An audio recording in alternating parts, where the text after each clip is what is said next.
I'm Brittney Saunders, and welcome to Big Business, the place where business is far from boring. And today I'm recording on Gadigal land. Now, I somehow managed to build an empire from the garage underneath my house, and I'm here to share it all with you, from the wins, the mistakes, the challenging times, and the funny moments in between. So whether you are in business already, perhaps you're not in the game at all, maybe you're just looking for some inspo, or you simply just want to hear the tea, this is the podcast for you. Coming up on today's episode, I am joined by two extremely exciting guests. You might know them as the powerhouse design duo from The Block, but today I'm sitting down with Alisa and Lysandra, the co-founders of al.ive, the brand that's taken over our bathrooms, bench tops, and Pinterest boards. From reality TV stars to product and packaging perfectionists, these two have built an empire that smells as good as it looks. And you know when you meet people and it feels like you've known them your whole life and you could just chat to them for hours and it feels like you're talking the exact same language? That's exactly how I felt after interviewing these two.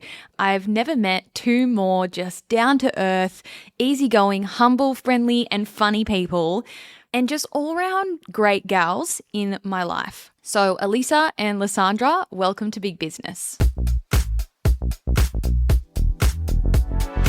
I can't believe you came all the way from Adelaide just to see me. We did, and you've turned on the weather. Yes, it's actually a beautiful day today. Stunning. It is so nice every single time I come into Sydney. Is it? Yes, it puts on a show each time. I feel like Adelaide's quite beautiful. Yeah, it is. I was looking into opening a Fate store there last year. I know, I heard, it all and you fell should through have. though, yeah. I know. I wasn't happy with the one sentence in the little lease, you know. But anyway, this episode's about you, not about me and not about Fate. I know you probably hear about this all the time or every time you get interviewed that obviously you both kind of kickstarted your careers over 10 years ago on The Block. And I just have to say I was a massive fan when you were both on the show. I feel like I was obsessed with The Block back then. And you've done so much since. Obviously, you finished up on The Block. You went into interior design after that. And you're still doing that, right? Yeah. It was, I think, coming up to 14 years in December, I think. January. Yeah. So that seems like a lifetime ago. But yeah, we were obsessed with The Block too. So it feels weird when someone else says that. People always say, because every now and then we'll do like a little renovation of like our office or whatever. And people go, you and AJ should go on The Block. Yeah. And Don't do it. How am I supposed to take 3 months off work? Yeah, Like, you know, I've I've kind of got a lot going on. Yeah. Although you would do it, honestly. So you've obviously done The Block. You then went and absolutely dominated the whole styling and interior designing space. And then you launched al.ive. Talk us through like what led you both to that decision? Yeah. So we invested in a property in Albert Park in Melbourne and we came to the end of that project and we... Obviously, being Melbourne, we were like, we're going to find styling items. You know, we're not going to take very long. We spent the whole day looking for something to style the bathroom. And it didn't really hit us at that point in time. But when we got back to Adelaide after we'd finished styling, the development didn't go to plan. We were meant to make lots of money off of it and the market slumped. We held on to it for like far too long. It was in heritage overlay. So the holding cost was just astronomical. And it was like, well, we were going to start to flip homes, but now this has completely put us off. Wow. So that was a whole plan. Was you going to go more into like home flipping and styling? And then it just kind of... Yeah, well, we were always in the design space doing interior design. I think it was like 4 or 5 years after we'd finished The Block. So we were living and breathing interior design, renovating. And yeah, I guess if we had made money, we would have continued on. And I still think al.ive would have I think the idea still would have been there because the idea came about because we couldn't find anything to style with. The idea came about because we were like gutted and we were like, that didn't go to plan. And if we had pulled it off, we would have gone straight into the next one. But we are never ones to like, literally it was an hour of, fuck, that didn't work to what's next. Yeah. And I think that's why it came about, because it was like there's a silver lining in this. We are massive believers that everything happened for a reason. It just literally hit me and I said to Lysandra, like, we need to partner with like al.ive and do a designer range. A collab. And I was like, no. Lysandra's like, no, there's so many soaps on the market. And I'm like, Okay. So I went underground for 6 months. I literally didn't mention a thing to anybody except for my husband. Yep. And came up with the idea, the concept, the name, did so much research and then presented it to Lysandra and she's like, I love it. I can see your vision now.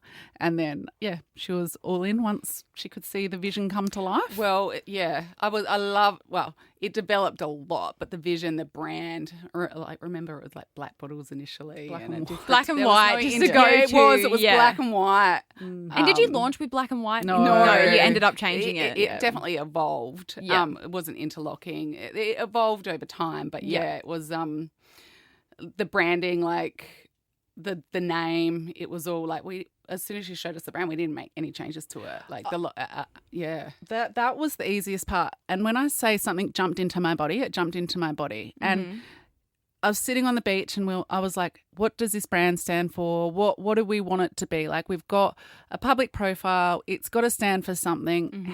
And we love nature. How does the brand stand for something? How do we help keep the planet alive? So we planted over 100,000 trees and have... Obviously, it's our initials, which a lot of people probably don't quite I never make that. And is that why there's a dot in the middle? Yeah. Wow, there you go. But I didn't want it to be obvious. It was really subtle. That's subtle. That's nice. And how do you want people to feel when they're using the product? You want them to feel alive. So it hit me. So I was starting with the A&L in the sand. Yeah. And I was just rubbing it out. And then it just hit me.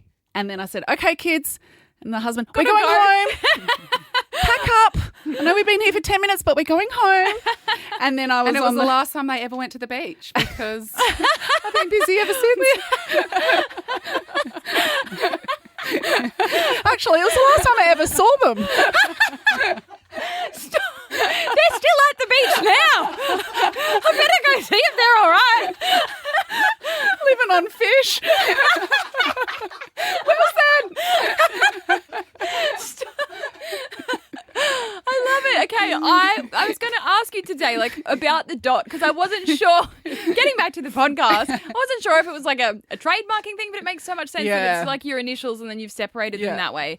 I think it's really great just on that topic of like naming a business after yourself without it actually having your name in it. I think when I speak to a lot of people that are wanting to start a business, my advice to them is always don't put your name in it. You know, you could have just called it Alisa and Lysandra Soaps. 100%. Like, you know, and I think people naturally want to do that when they start a business because especially when you're starting a small business that is all about you, you know, and you don't think big picture. But I think that's a really clever way and a great tip for people that you can still like put a bit of you in the name without it being your whole name. And I guess also, like, if people are listening and thinking of names or wanting to start a business, one thing I guess we would advise and we didn't think of to start with was, like, think of a name not just within Australia but something that you can take overseas that you're not going to have issues with. Trademark.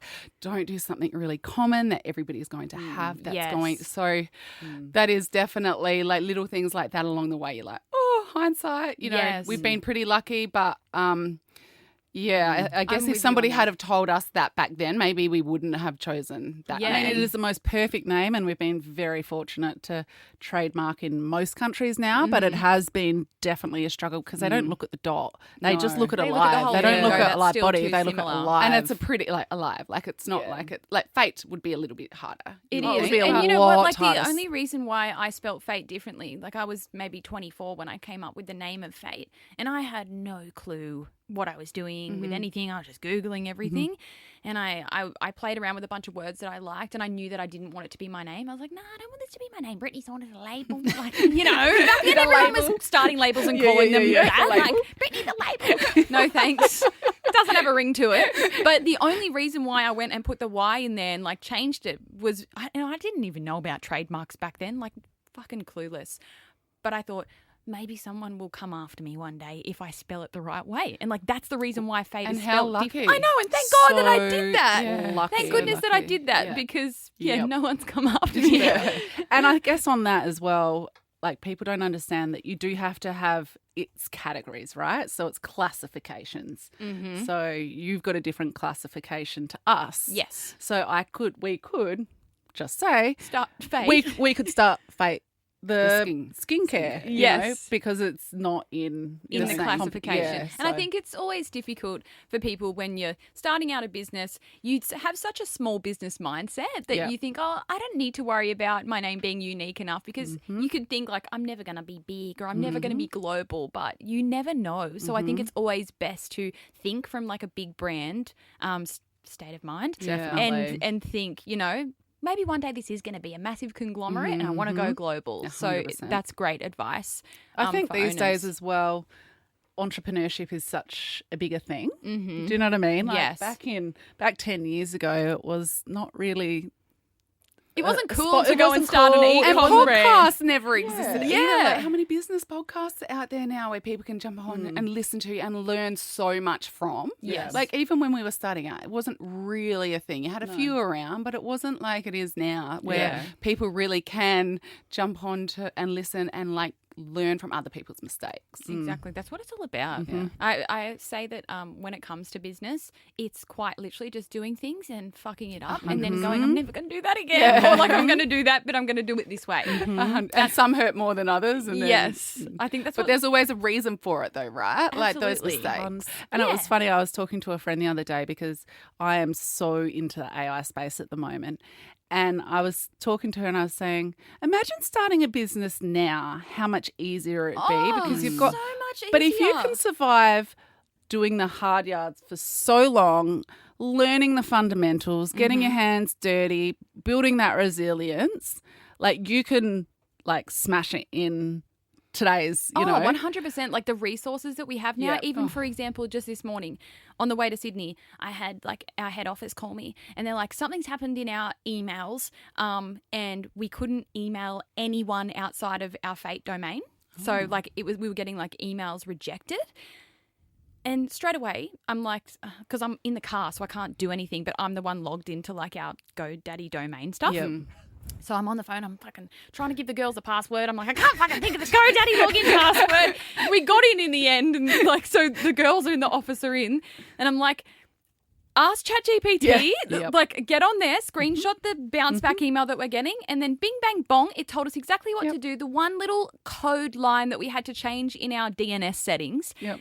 Boom, our email started working again. What would have we done? Like when I started Fate, what would have you done? You would have been on the phone to GoDaddy for 5 hours. Yeah. Because that happened to me. That exact same thing Yeah. happened to me like 8 years ago. And that's what happened. We were literally on the phone. We had to pay like an IT specialist to come to the office and work that out. That exact and now same we've got thing. this AI that can like step us through everything. Yeah. So I think if you're starting out a business now using AI, I think what we're going to see is a lot of new brands and companies starting out, but I also think we're probably going to see a rate that fails a lot more because people probably think that it's a lot easier. Like, AI, ChatGPT, can you please design me a bottle and spit out A logo. a business plan. Build my and a whole website. business plan. it's all and going to become the same. Yeah. yeah, so I think there will be a lot, coming to market, but I think you have to have that absolute passion, that drive, And the grit, and you've got to do grit, the determination hard yards. that ChatGPT is never going to be No. able to give people.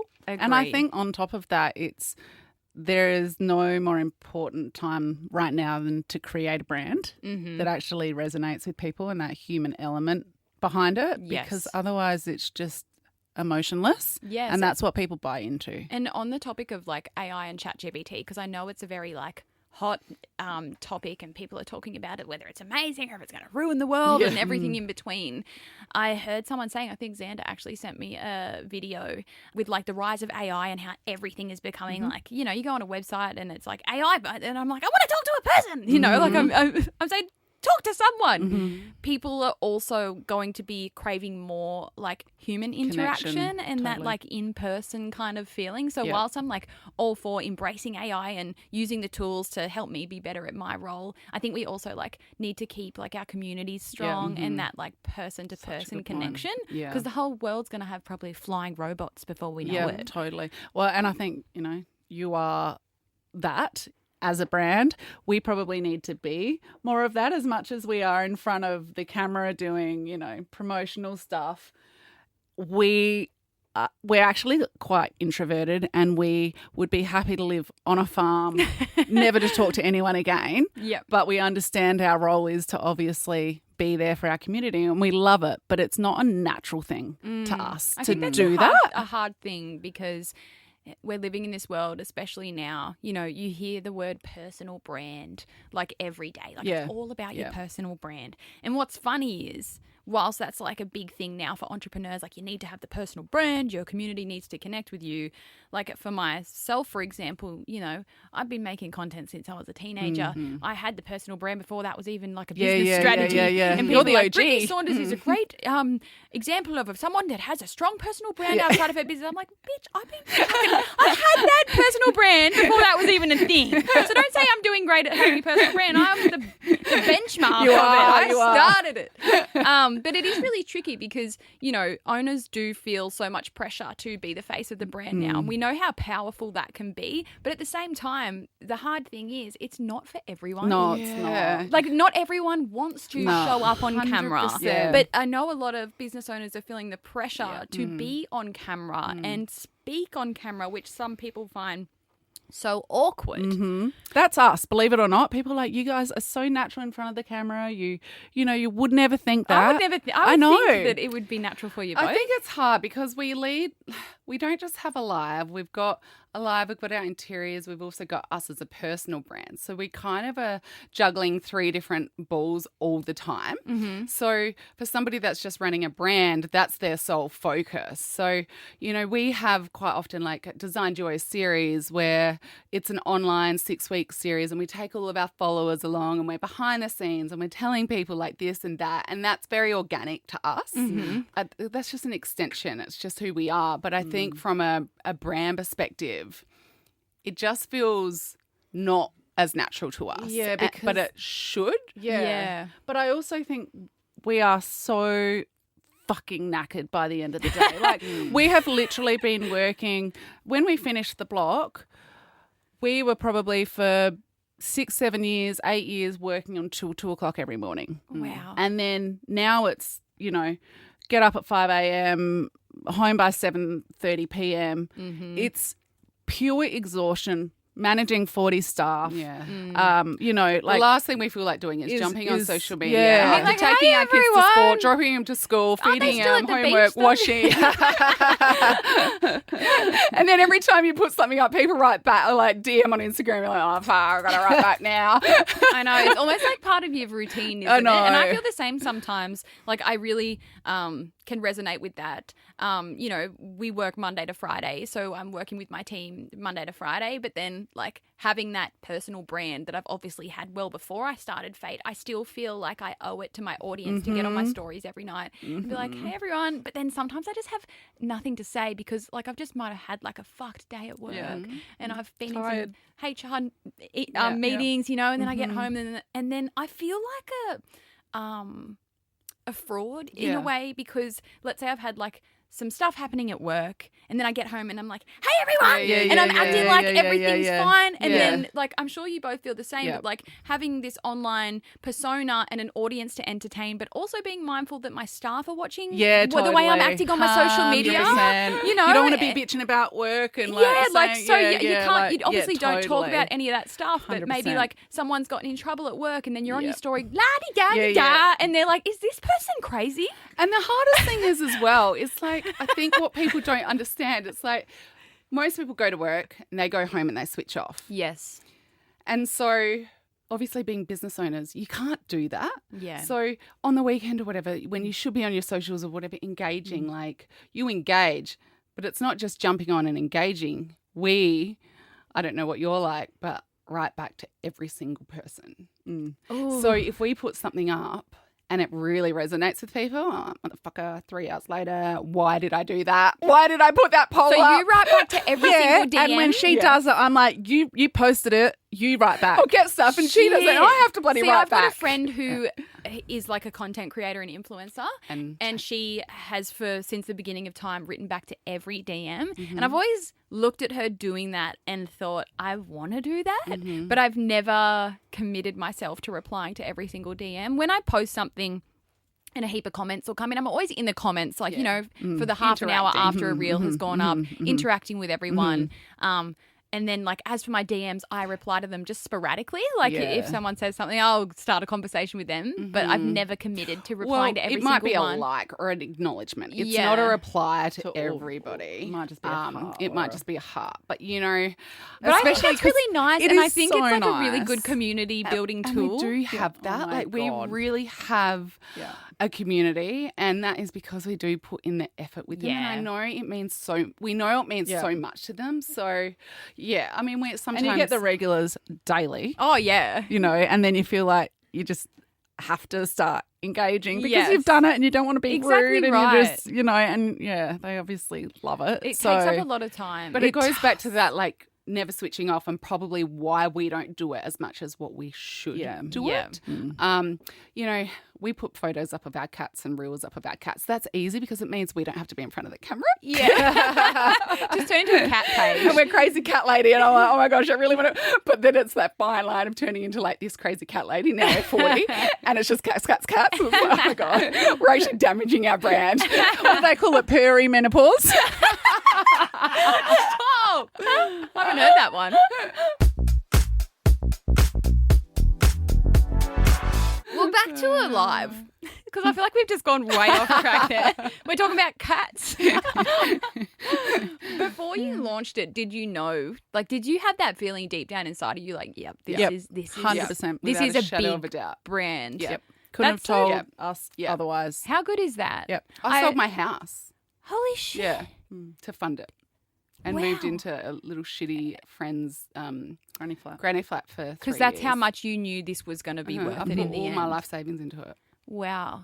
That's amazing. I think I always look at businesses like yours, or let's use a couple of other brands. For example, July luggage, the suitcases, Frank Green drink bottles, Stanley cups. Yep. Taking an everyday item and turning it into something a bit more luxurious and a bit more special. I just think like you have hit the jackpot with any brand like that. And I always say to people, like, if people come to me and say, I want to start a business but I don't know what, I'm like, if you can take like an everyday item and like turn it into a whole experience, don't reinvent the wheel. You've got yourself a great business. And I feel like that's exactly what you've done. That's 100%. We didn't reinvent the wheel. We just did it differently. We found the gap in a saturated market. But there was no like aesthetically pleasing, hand soaps. No. It was your palm olives and the thing that what is it, Morning Fresh? Yeah. Like, and you chuck that back under the sink. 100%. And I think like us bringing our interior design into it was a massive driver. It was functionality first. Obviously, we've got the trays and they interlock. Yes. It's a styling item. They come in so many different colours. Yeah. They are a beautiful product. And we did the same for our kitchen trio. Like you said, the palm olive, everyone puts it on their counter when their friends come over. They shove it under the sink because it's ugly. Yeah. So it was, what do we need from our lives that we're not getting? And as interior designers who really, aesthetics is a big, a thing for us. So it's not reinventing the wheel. It's just putting a different spin on it. And we've done that with our hair trio in the shower, like our, baby duos. It's just something that the other tip as well, I think, on top of that, when people ask, what should I do for a business? It's thinking about those everyday items. Like, what are you missing in your life that you wish And it was can out be there? something so simple like that, and people might think of a simple idea as something they need in their life and go, nah, that's silly. But like, it can be the smallest little idea and you can turn it into something absolutely amazing. And I think that's what you have both done. When you launched Alive, obviously you both had like a social following and you'd been on TV multiple times. Did you have anyone kind of like coming at you being like, oh, well, this is easy for you, of course, because you're, interior designers and you've got your following. So, of course, you can launch a business and it'll be successful. Really. We haven't really had too much of that. We had that once with, like, when we started our interior design business. Oh, you think you've been on the block and now you can start interior design. We go to uni and you've got all these people coming at you. Like, I think that just comes from a place of probably, you can understand people slug their guts and all of a sudden. But I think for Alive Body, I don't think we got that because a lot of people actually didn't even know the brand.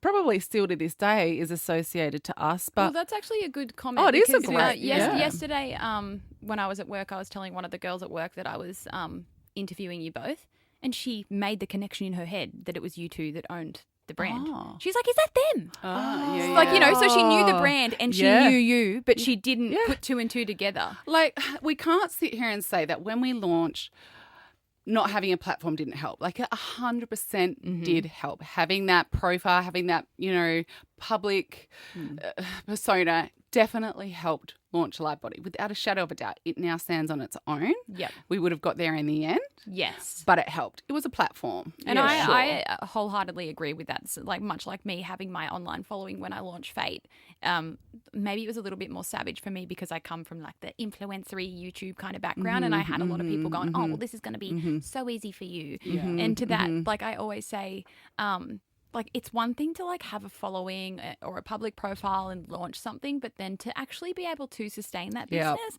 and grow it, and also understand like how to run a business, Yep. how to manage staff, how to do all the things. Like that's a whole other ballpark. And how many influencers or how many people with profiles have attempted to launch a brand Then they go, holy shit. and failed at it because, and you know, I guess you've got that side of it, but then you've got the everyday people. Like, what is it? 90% of businesses fail after the first 5 years or something. yeah, Because 3 years, I think. people don't understand how hard it is. So Yeah. yes, it's being able to prove that you can sustain it, and it's not just you're using your platform. Oh, I thought that was easy. I made, you know, my money and now I'm going to go away. Exactly. But I think that just comes down to like you have to be truly passionate about it. yes. Rather than seeing it as a money-making grab, because, you know, there are so many influencers out there with over 1 million followers or whatever that you're like, that's a tap to, like, they would be able to tap into all of, you know, their following. What a huge market to be able to make money. But unless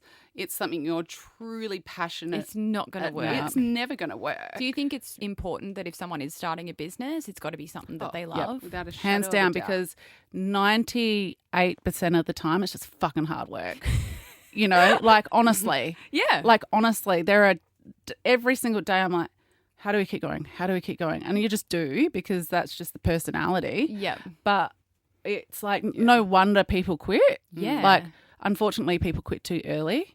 Yes. And those kind of people just shouldn't actually start a business. And I always say, do not expect to make money for the first 5 years, Yeah. as in pull money. I mean, we started pulling money maybe after 2 years, and that was pretty modest. I And mean, know we were just now- really fortunate that we had other things Yeah. going Other on. things And going on that I was we- the same. Like when I Yeah. started Fate, I was still doing like all my influencer stuff, and I 100%. did that for like the first 5 years maybe or 4 years. And then it wasn't until after that I kind of gave up all my influencing stuff and then started paying myself just like a small wage. Yeah. Like just a small, and I remember I make got my yourself a bit first pay nervous? slip and I was like, oh my God, I'm Oh my gosh, you shouldn't be getting paid. You know, so and I'm getting paid super. yeah, I know, it was nice. I don't get holiday pay, but anyway. Yeah, no, I've never used any of my annual I leave. know, I have I've- to check that. I think checked I've got it. like 16 weeks, but you know what? It's not good to have on your, is it your balance sheet? Whatever it is, it's not good. So we should take our annual leave. Yes, you should at least, you know, just take it off the Balance sheet. I don't know if it's a balance sheet. It's just the accrued annual leave, because it actually sits as an It's expense bad to the on your balance company. sheet. Yeah. So just wipe it off. Okay. Yeah. Put it in the bin. Yeah, put it in the bin. Put it in Pretty the much, bin. because you're never taking it. Let's face I it. think when it comes to starting a business, an important question to ask yourself that I heard one of my friends, Tara, saying the other day, you know, a lot of people, especially because of social media, they can want to start a business because we all make it look so amazing. So it's kind of our fault. 'Cause we're like, la-di-da, look at all these amazing things that I'm doing. But it's important for owners to ask themselves, do you want a hobby or do you want to start a business? Yeah. Because, like, they're two different things. Yeah. But I think a lot of people can go into business thinking, I want to start a business, because I think it's just going to be like this fun little thing. And it can be this fun little thing on the side, but if you actually That's want to a do hobby. it. Yeah, that's a Yeah. hobby. Hobby equals fun. Yes. Business doesn't. I mean, we've definitely had some friends that have started businesses and they might go for 6 months and then they fizzle out and then they start another one and it fizzles out. And it's like the whole reason of doing it wasn't probably the right, you know, intention in the Yeah. first place. So that because passion has to the be the there. passion definitely has to be there. And yeah, again, you're certainly not going to make Millions tons of dollars money straight off the bat. to begin with, and it's grind like for years and years and years and years before the payoff happens. Living in this world where we have like instant gratification and everything's so instant. We can order something on Amazon tonight; it'll get here tomorrow. I think it is not instant. It's like anything but instant. Yeah, business is like the opposite. But you know, one day. We live in this world where everything else is very instant. Like online shopping, we get things so quickly. Like social media, everything's so quick. Yeah. But like, and I think people can go into business and think we're going to have that like instant overnight success when that's so far from the truth. I always say to people, you will be doing this shit for years. When it comes to creating content, you know, people post one video and hope it goes well. Oh, it didn't go well. I'm not going to post anymore. Exactly keep posting every day, love. Every day to promote that business. But it's often like put into that too hard basket, you know? Yeah, or if they like it within the first 6 weeks, it doesn't happen, they quit. But I guess like on from that as well, there are probably two types of people where the business is turning over, you know, millions of dollars, but we are the kind of people that we put that money straight back into the business to continue to grow it and to continue to grow it. And it sounds like, you know, you're made of money because your business is turning lots of revenue, but ultimately it goes back into the business and it goes back into new product development, holding stock, staff, rent. Yeah. So like to, you know, and I no doubt the staff probably, you know, we share our revenue figures with our staff, and I have no doubt they're probably like, I'm going to ask for a pay raise. I'm going to ask for... I literally did a podcast episode about this recently because someone sent in a question saying,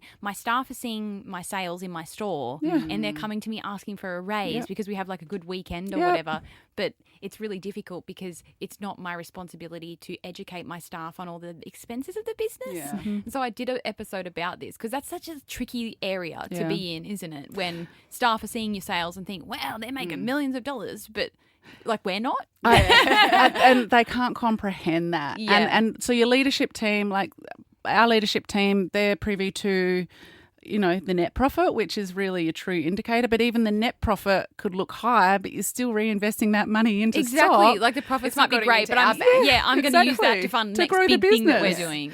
doing. So I think some of the more senior members of the team understand that, but certainly probably 75% of the team are not seeing that. And I think it's really interesting as well. Like, obviously, we can both relate starting a business like small, and now we've kind of scaled into like a bigger business, but it still feels kind of small because we're like so invested in the businesses.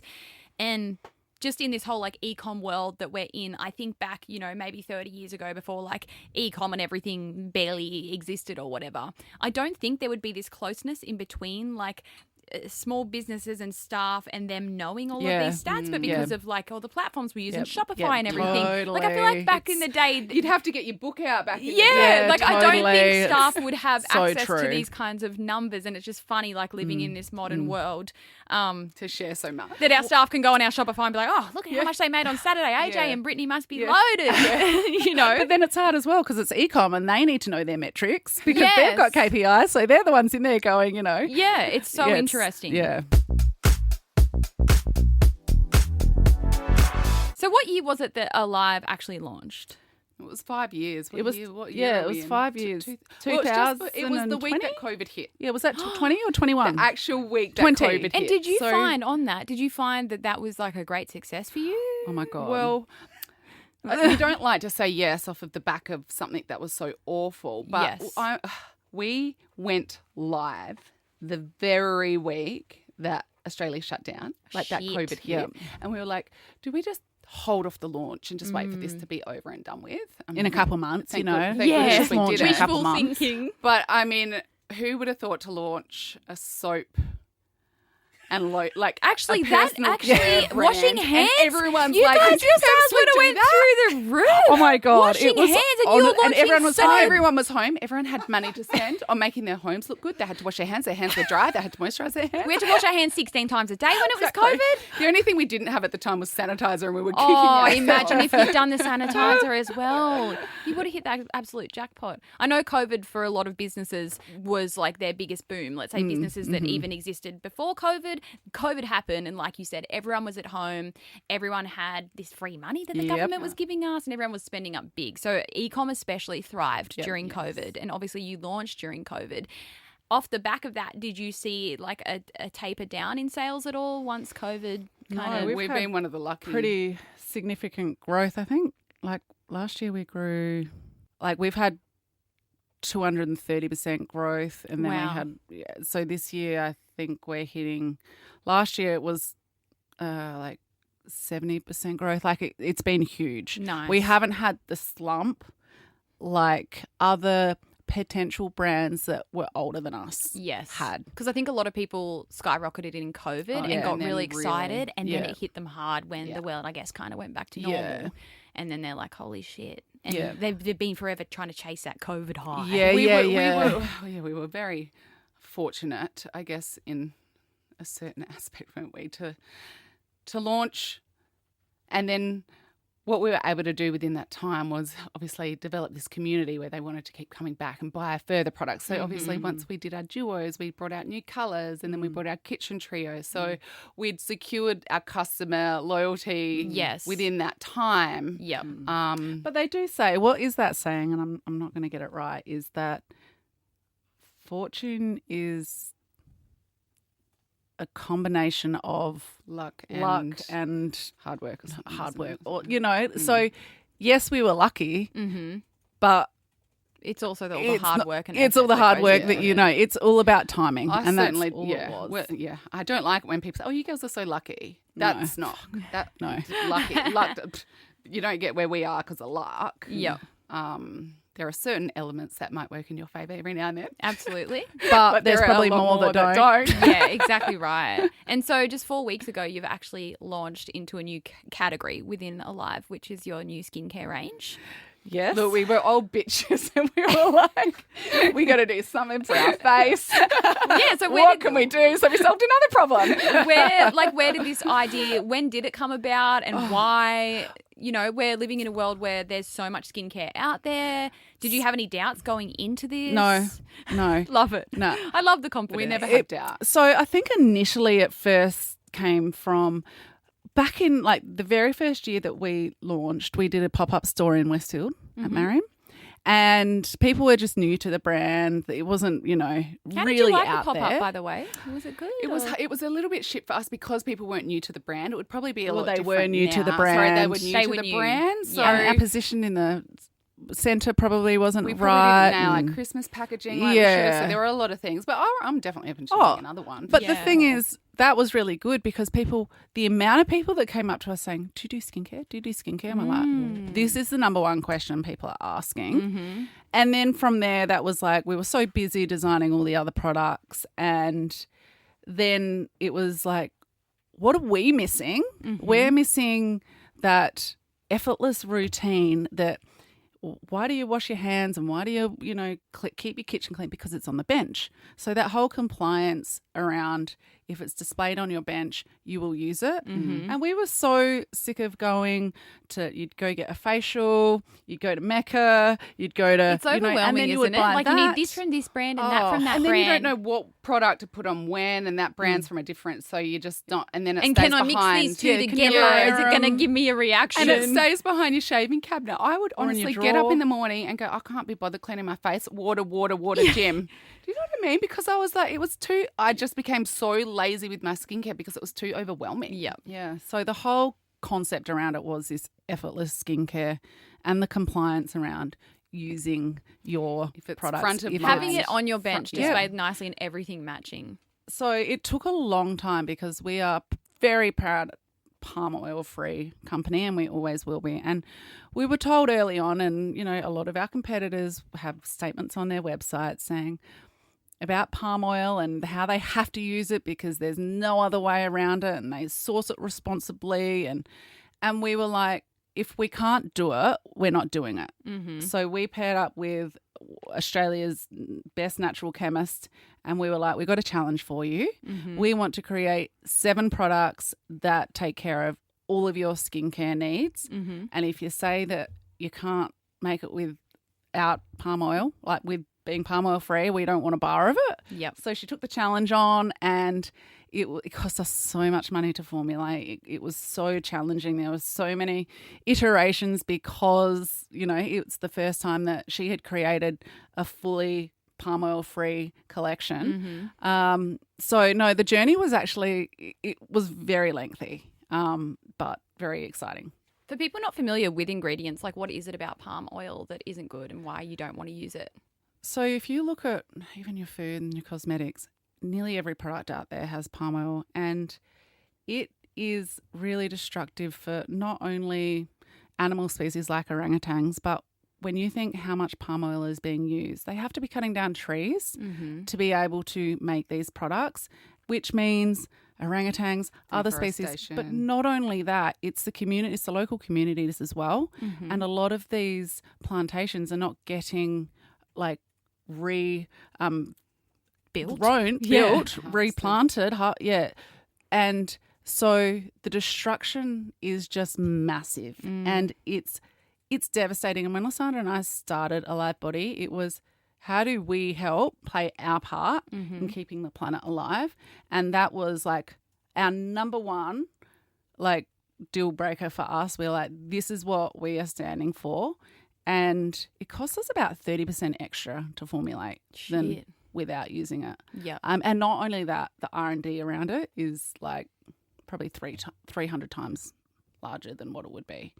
So that's just where we stand. And I feel that everybody should be making the same stand because we have proven that it can be done. And yes, there's an extra cost to it, but there's a bigger cost to the planet. Yeah. So now I'm going to be checking everything. Yeah. But the thing is, there's so many names where they can call it something hidden else. in there. Yeah. There's a list of 50. Right. And they should, Australia, the whole world should have a higher standard in calling it out. Don't hide it behind an ingredient that nobody knows. Put on there palm oil. Contains palm oil. It there does you go. See, I'm one of those people I don't pay enough attention to ingredients and stuff, even with my food and everything. I think the Australian government has. I think all the governments around the world have probably a bigger role to play here than. Yeah. I think us as consumers, because there is so much. Because how do we know? Ambiguity we're just buying it. this because it looks great, Yeah, and then we exactly. don't know that it might, have something in it that's not good. Because you hear about all the oils like sunflower oil, and I'm like, oh shit, I'm drinking some protein shake. It's got oil in it. Yeah. What do you mean? And we're not perfect. I'm sure there are so many other things out there that we have no idea that we that have are no even bad. Eating cows. I heard that. With methane, that is the worst thing that you can do. We're out here eating cows for dinner. Exactly. So we're not perfect, and we're not, we're not trying to. We're trying to play our little part. Yes. Yeah. And I think that's what matters. Everyone doing a little bit here and there makes up the massive difference. And I think just education. Absolutely. And I 100% think our government has such a bigger role to play, even just with recyclability and educating people around what can be recycled. I could go on for days about just the education around everything that we do. We are humans are parasites. Yes. We are. It's disgusting. We are. Yeah. We're ferals. We are. We're disgrace. So how has the launch of the skincare range been? What has been the feedback? What are the top sellers? Have you learned anything since launch? I think the best thing for us is that people are buying into the whole range, which shows us, they trust us. They trust our brand. They trust our products. Were you scared launching into something that was going to go on people's faces as opposed to you're used to, I guess, not doing There's skincare? obviously a lot more to launching skincare than what there is a hand and soap range. Yeah. And that is in the development process. But we weren't scared. I think the biggest thing though is everyone has different skin concerns and skin types, and it was the challenge to create a range that was suitable for all skin types. And the biggest thing, and I think one of the things I'm most proud of, is even with our competitors, we would use their system as a trial, and then layering them was such an issue. So I don't know if anyone has ever peeled or balled when layering. All the time. And you're getting ready to do your makeup. You put one oil on and then you moisturise and then your foundation and it's balls. Yeah. So I'm a baller. Not everyone is a baller, and it's lucky that I am a baller. I'm a baller. Yeah. She's a ball breaker. So it was really lucky and fortunate that I was, because I was when we were starting to formulate and test, I was like, no, why is this balling? And then they're like, the chemist was like, go and try this brand. It does the same. You'll see. And I was like, holy shit, that ball's more than this does. And I was like so adamant. I was like, no. And I reckon there was like 12 changes to one product. And it was just an elimination thing as well. Of like, what product is causing it? And if you like, literally it was this like science equation of like, that with that didn't, but that with that did. So is it that or is it that, like this? Yeah. So, it was coming up with a range that could be used for everybody and for people that don't have the time or the experience to be able to be really confident to go, we have thought of everything for them. So, yes, them buying into that entire... I think them buying into the entire range just proves that theory about people are wanting that effortless skincare. They're wanting to go boom, boom, boom, even down to the way we've named it. It's like the first in line. But when I wake. Before I sleep. Nice. Before I sleep, you know. So everything kind of makes sense. Yes. It's really easy. Yeah. And that's, I think, the most humbling part is that people have bought into the idea that of why we created this. Like, if it was me, I'd be like, I'll buy 1 or 2 products if I like it. See if you like it. But the fact that people have just gone in and bought the whole and just kit. trusted us, and the Speaks feedback volumes. has been just amazing. And it really speaks volumes. Is there anything else on the cards for al.ive? Can you spill any tea or secrets to wrap up the episode? Or is it all hush-hush? Or are we just doing what we're doing for now? Look, there's always, like, we've got our MPD pipeline built out for 3 years. Like, we are so ahead of the game in relation to our new product development. Like, we've developed Christmas next year already. Wow. Like, this is how organised we're trying to get, just so that we can get in front and work more strategically than rushing and launching reactive stuff last minute. Yeah. And we've always been like pretty on the ball, but as you grow, like we're nearly at 40 people now. As you grow, things just become more chaotic. You can't be over everything. Yes. And there's more silos, you know, like people are doing their thing over here and people are doing their thing over there. So we've really worked on this year creating more visibility and cohesion and just systems because, as you would know, you go from startup to scale up. It's a whole nother like all of a sudden you're like, oh my God, what is going on exactly everywhere? And your systems and your processes and your tech stack and all of that just have to be so like. And I just got to say a side thank you. You've changed my fucking life. What? With Milanote. Oh, yeah. I was listening to that in Bali. Look, Xander's on Milanote right now. How bloody good is it? I'll share some other secrets that I've found lately too. Like, it's freaking game-changing. Okay. Please. But that, for somebody that is a creative with like ADHD. We run our whole business on Milanote. Do like, you? that's how we plan everything. It like, is. all the boards with all the teams so everyone knows what's going on. It's game-changing. Yeah. So I was in Bali and I was in the gym and I was listening to your podcast. Aw. And I was like, Milanote, like this. It's game-changing. Like, I've gotten Nova onto it. Like, It's Nova so uses good. it. Yep. There you go. So anyway, thank you for that. You're welcome.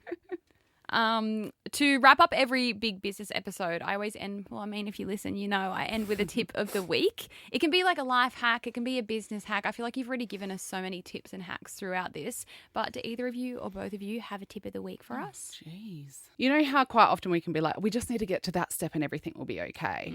Or I just need to do that and it will feel good. Like, we've done that our whole lives almost. Do you know what I mean? Like, once I get to that point, everything will be fine. And I think it's learning to accept that that's never going to be the case. There's always going to be things in life that once something in one department works out well, something else is going to, and that's life. So to not always live in the moment ahead, to like live in the moments now, because if we're constantly living in that state of when this happens or when that happens, I can finally relax or enjoy my life or stop being so busy, you're missing out on life. Yes. So, yeah, I reshared that on our Instagram because it really resonated with me. It's not a tip. It's just a little bit of I love that. You know, The tip of the week can also be I share quotes every now and then too. So Quotes I are always absolutely good. love that. And yeah, especially when you're in business, you know, it's a rat race. You're always thinking of what you can do next. Oh, and I say this all the time. You need to just like stop, enjoy. Do you know what I call it? I call it the permanently dissatisfied syndrome. And it can actually eat you up. And I think the older we get, I think you hit your 40s and I think you have a little bit of a different perspective on life. Because you're not going to live forever. Yeah, like mortality sets in and you're like, and I do live my lives and my days like this now thinking of, oh my God, we're 40. Like, we got I'm gonna to click start my enjoying fingers. this shit. Yeah, like, I love just 100% waking because up we're and not going going to be around forever. So stop always like chasing that happiness, because when I was 20, I was like, oh, when I'm 40, I'll be, you know, and nothing ever seems to be good enough. And I think in that entrepreneurial mind and for people that are driven and are always chasing something, it can actually be a bad thing. Yes. So to actually stop yourself in your track and be consciously aware of it. Yeah, we need to enjoy today. Like, get up and win the day. Yes. And just be like, fuck, today's going to be Find a the great day. Like, joy in I the tell small myself wins. that. Even though if it's just totally. a normal Monday and I'm Yeah, going to the yeah. office, I'm going to get up today and make today my gonna kill bitch. it. Yeah. Like, I'm going to have the best day ever. And I'm not And then really, you get home, you're like, motherfucker. I know. And not that I'm like a woo-woo or anything, but I'm Yeah. all about, like, especially in entrepreneurship and business, like having that positive mindset can absolutely change your life. And you've got to be your own, you know, motivator, because no one's there fucking saving you, that's for sure. Hey, the other thing that I saw on your Instagram the other day, which I was like, fuck yes, is that whole idea about you don't own the place that you're about to renovate for your office. Yeah. But I still do it up anyway. Yeah, but so we did the same thing. We half a million on it. rented a church, an old dilapidated church, and we were like, this has fucking like so Make it much your potential. own. We like, spent, yeah, $500,000 I rent on it, doing but it up. whatever. My staff are going to love it. They're going to be more productive. They're going to enjoy coming to work. 100%, They're you'll gonna get better feel talent. Good. Yeah, Yep. like we might make more sales because they'll Yep. feel better in their role. 100%. You know, Yep. so I'm all for it. And Yep. people are like, don't do that. You're just renting. Yep. I'm like, go start your own business then, and rent a shitty office and don't change it and see how many people quit. We've only got a bloody 5-year lease on this too. We don't even have 5 plus 5. I've got so three. I've got shit. three on Do you that have one, and 3 I'm plus still 3 though. 3 plus 2 because I wasn't sure if we're Yeah, going to stay okay. because it's not the forever office. Yeah, but I'm still yeah, going to yeah. make it nice for those 3 years. You know. Yeah, 100%. It's priceless. It is priceless. You cannot put a figure on it. Exactly. Yeah. I'm glad you're with me on that Yeah. one. Yeah. Anyway, I'll see you soon in Adelaide. Yeah, and we'll show you all the good spots and where not to go.